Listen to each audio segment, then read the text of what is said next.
À 4000 mètres d'altitude, largage pour 35 secondes de chute libre en vol relatif vertical. Tête en haut ou vers le bas, enchaînement de figures vertigineuses à 280 km/h. Un show extrême signé Team Transfert. Il faut vraiment qu'on soit chacun à notre place, qu'on ait un placement bien précis et qu'on se déplace tous ensemble en même temps pour pouvoir faire les mouvements le plus rapidement possible et de façon précise. Une entrée incroyable dans le port de Saucé-les-Pins. Francky Zapata, l'homme volant, vient de réussir son record de la traversée la plus longue en planche volante. Un prototype conçu et construit dans le garage familial. L'engin peut monter jusqu'à 3000 mètres de hauteur et peut aller à une vitesse de pointe de 150 km/h.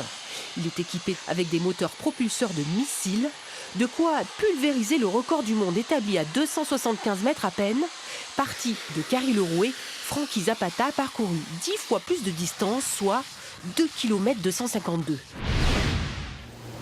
Greg Sevin a franchi le Vidourle. Ce grand motois, vainqueur du FIS 2015 en wakeboard, participe ce week-end à l'étape de la Coupe du Monde de wakesurf au Grau-du-Roi, une discipline particulière et riche en sensations.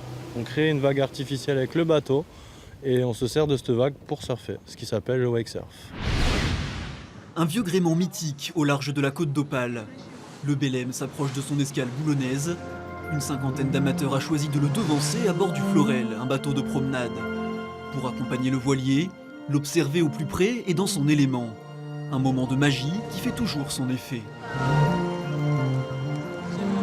J'ai trop d'émotions. C'est un bateau mémorial.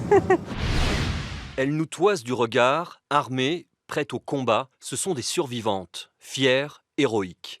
14 femmes prises en photo, aussi grandes que nous. Ces clichés témoignent de leur combat contre le cancer du sein. On raconte un peu l'histoire, on leur demande d'avoir cette attitude fière, guerrière. Effectivement, elles ont vaincu quelque chose, ou pour la plupart, elles sont encore en train de se battre contre. Et en fait, ça marche en 2 minutes. Toutes les photos qu'on voit, on a fait 4-5 prises. Des photos courageuses, thérapeutiques, encouragées par des médecins, des photos libératrices.